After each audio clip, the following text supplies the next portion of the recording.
point out this accessible ramp here. It's got this really great handrail that extends all the way up to the top there. We'll go for a walk there in a second. It's got the TGSIs, which is sensational. And you can see the TGSIs are keeping in line with what would be the accessible path. So the accessible path here is from the edge of this upright beam to the inside of the handrail. That's the accessible path.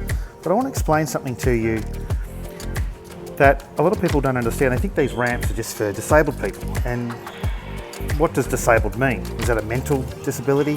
Is that a physical disability? Is it permanent? Is it partial? Is it temporary? And let me give you one example. A person who may have had a stroke. A person who may have had a stroke may have lost the ability of one side of their body. So let's just say it's the left side of their body. Okay, what that means is they can't reach out and use this handrail for their mobility. So you'd go, oh, okay, they just use the right side of their body. They just use this side, yeah? But there's no handrail here.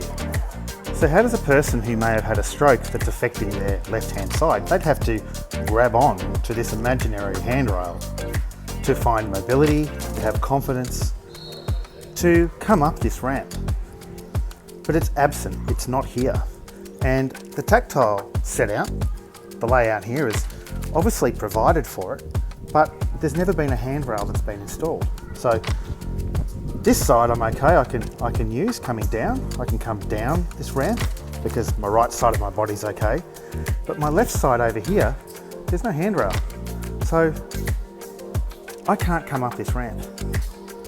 This makes it discriminatory, and it is defiant of what's required in the building code for accessible ramps, period. So how this got through a building inspection and a building surveyor or certifier signing this off bewilders me.